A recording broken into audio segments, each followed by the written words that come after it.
Hello guys, today I'm going to be showing you guys how I shoot real estate building. Behind me is a real estate building and we're going to be shooting it from start to finish. I'm going to take you guys through the process of how I shoot real estate buildings. So come along.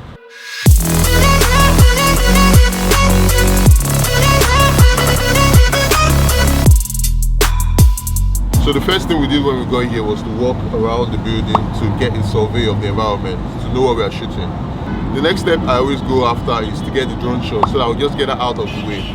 Drone shots will establish the location of the building based on the environment where it is, and also give us a sky view of what the building looks like, what the exterior of the building also looks like too. So I'm trying to set up the drone now. I'm using an ND filter. This is ND8 for the Mavic 2 Pro. And once we set this up, we get the drone up in the air and we have our area shots.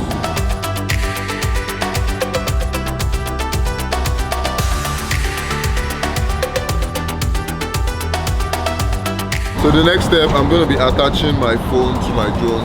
Most times when I'm flying with the drone, I always put my phone on airplane mode so that no call will come in and disturb my flow when I'm flying.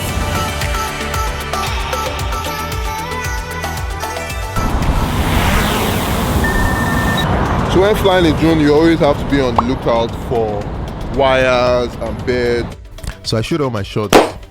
I shoot all my shots in S-Log2. S-Log2 gives me a higher dynamic range on the drone and on my camera.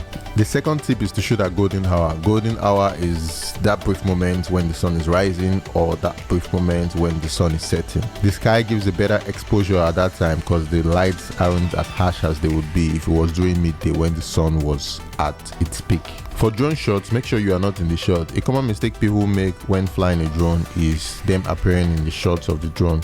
Also try to hide uninteresting parts of the landscape. You always want to remember that you're trying to sell something when you're shooting real estate. So look for parts of the house that are interesting and that you know when people see they would want to purchase this item or this property. And also make sure to hide uninteresting parts of the house when editing.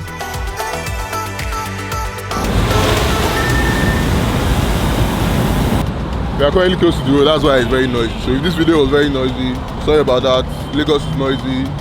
We are just by the road. We're going inside now to get interior shots of the building. We're going to be using the A7 III with a gimbal inside Crane 2. And I'm going to also be using a wide angle lens, 16mm 1.4, 16mm to get wider shots. This is majorly used for real estate to get a wider view of the building. And then we're using the Zion Crane 2, which is the one-handed gimbal, so that we can get stabilized shots and so that our shots are not shaky. The next step is to balance the camera.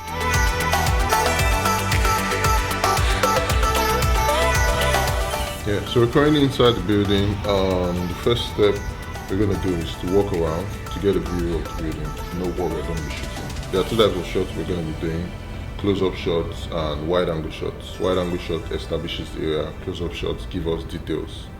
Like close-up shot of this chair would be me getting very close to it and shooting it from side to side, while the wide-angle would be me going far away to establish the location it is in space generally. So if I was to start now, I'll probably start from entering into the building. What are guests gonna see when they enter this building, when they want to buy stuff? When I'm shooting, I always like to listen to music. Gets me in the mood, gives me the vibe. So currently now I'm listening to Burna Boy's album, African Giants. Let's get started.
after all is said and done, when editing, don't use unnecessary transitions. Nobody cares about your transitions. Just show us the house. People that are watching this video just want to get information about this house, and they are not really interested in your zoom in, zoom out, pan and whip pans and whiplashes. Nobody cares.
That's how it goes. Real estate shooting. I'm sweating, so I took a cold drink.